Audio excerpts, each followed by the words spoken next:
तमाम देखने और सुनने वालों को मेरा सलाम पहुँचे।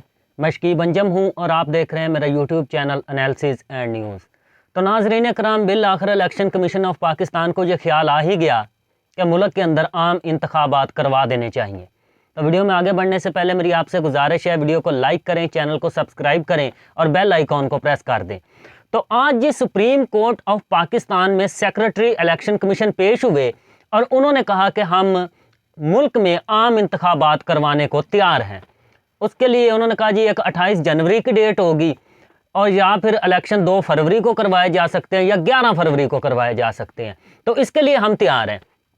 उसके बाद चीफ जस्टिस काजी फायज ईसा साहब ने रिमार्क्स दिए कि आपको सदर बुलाएं या ना बुलाएं, आप जाकर उनका दरवाज़ा खटखटाएं और सदर से जाकर मुशावरत करें और उसके बाद इलेक्शन की जो डेट है वो अनाउंस करें। और हम आपको डेट से बदलने नहीं देंगे, अब उसी डेट पे आपको इलेक्शन करवाना पड़ेगा।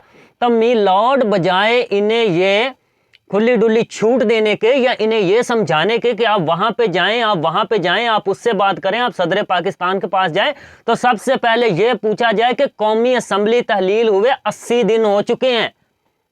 और जब कौमी असम्बली तहलील हो जाती है तो उसके 90 दिन के अंदर आम इंतखाबात करवाने पड़ते हैं। तो ये कौन इनसे पूछेगा? वो तो आपने पूछा नहीं है। ये कौमी मुजरम है जिन्होंने आर्टिकल 6 की खिलाफ वर्जी की है। इनके ऊपर आर्टिकल 6 लगना चाहिए कि भाई तुमने आइन की खिलाफ वर्जी की है। 90 दिन के अंदर सूबाई असम्बली तहलील करना वजीर आला का इख्तियार होता है और अगर वक्त से पहले तहलील कर दी जाए तो 90 दिन के अंदर इलेक्शन करवाना पड़ता है। अगर टाइम पे जाके असम्बली तहलील हो तो 60 दिन के अंदर इलेक्शन करवाना पड़ता है। पाकिस्तान में कोई अजीब ही तमाशा लगा हुआ है। आज वो पहुंच गए हैं कि जी हम जी फरवरी में इलेक्शन करवाने को तैयार हैं। तब दोनों सूबाई असम्बलियों खैबर पख्तूनख्वा और पंजाब की असम्बली इन्होंने उमर अताब बंदयाल साहब के सामने जाके कहा था कि वहां पे 8 अक्टूबर को इंतखाब होंगे। तो अब तो नवंबर शुरू हो गया और अब ये जाके बोल रहे हैं कि जी सारे मुल्क में इकट्ठे इलेक्शन होंगे और वो जो इलेक्शन जो है वो हम करवाएंगे 11 फरवरी को। तो इस बात की क्या गारंटी है कि 11 फरवरी को मुल्क में इलेक्शन होंगे? इनके पास बहाने हजार थे। कहने लगे जी वो जी हल्का बंदियां होनी है अभी, बाकी अभी मरदमशुमारी के नतायज होने हैं, तो इलेक्शन तो पुरानी मरदमशुमारी पे हो रहा है। तो इनसे ये तो पूछा जाए कि नई मरदमशुमारी का जो ढकोसला है वो क्यों बनाया गया था, ये किसी ने नहीं पूछा। फिर इन्होंने बोल दिया कि आइन के अंदर ये तो लिखा है कि इलेक्शन 90 दिन के अंदर करवाने हैं, लेकिन अगर ना करवाएं तो उससे आगे आइन खामोश है।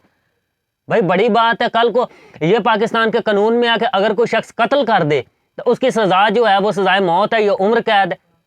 तो अगर कहें कि उनको उम्र कैद किसी को ना किया जाए या उनको सजाए मौत उस शख्स को ना दी जाए तो उसके आगे तो जी कानून खामोश है। ये तो कोई बात ना हुई। इस तरह से इन्होंने काम डाला और आज ये पहुंच गए कि हम इलेक्शन करवाने को तैयार है। सबसे पहले तो chief election commissioner, secretary election commission और इलेक्शन कमीशन का जितना भी अमला, इन्हें जाके ये पूछा जाए कि आपको इलेक्शन करवाने से रोका किसने था? बुलाए ना जरा इनको। मेरा यह मुतालबा है, बल्कि हर बाशऊर पाकिस्तानी का यह मुतालबा है कि इस इलेक्शन कमीशन को फौरी तौर पर तहलील किया जाए। अगर इलेक्शन 6 महीने पहले लेट हो चुके हैं तो 1 महीना और हो जाएंगे, कोई फर्क नहीं पड़ने वाला।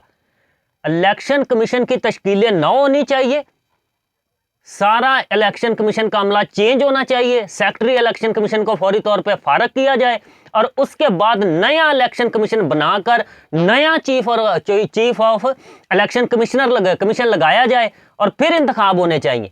यह तमाशा खत्म नहीं होगा। और मैं आज की वीडियो में आपको बता देता हूं, इलेक्शन 11 फरवरी को भी नहीं होंगे, ना ये करवाना चाहते हैं। इनका सिर्फ एक मकसद है, पाकिस्तान तहरीक इंसाफ को इलेक्शन से आउट किया जाए, बल्ले का निशान ही बैलेट पेपर पे ना आए, या वो इतने कमजोर हो जाएं कि कोई उन्हें वोट देने को तैयार ना हो, या उनके वोटर को इतना डराया जाए कि वो इलेक्शन डे पे वोट कास्ट करने ही ना आए। फिर ये इलेक्शन करवाएंगे, क्योंकि इस इलेक्शन कमीशन का, इस ब्यूरोक्रेसी का, इन सब का एक ही मकसद है कि किसी भी तरह से नून लीग को इलेक्शन जितवाया जाए। लेकिन अगर बल्ले का निशान बैलेट पेपर पे आ गया तो फिर आप इनकी दुड़कियां देखें। ये 5-5, 10-10 हजार वोट जाली डाल के भी हर हल्के में जीत नहीं पाएंगे। ये बात ज़हन में रखिएगा। बाकी इलेक्शन 11 फरवरी को नहीं होंगे जी, आज तक की यही इत्तला है। बाकी आगे क्या होगा बाकी मैं आपको आने वाली वीडियो में बताऊंगा। कमेंट सेक्शन में अपना फीडबैक जरूर दीजिए।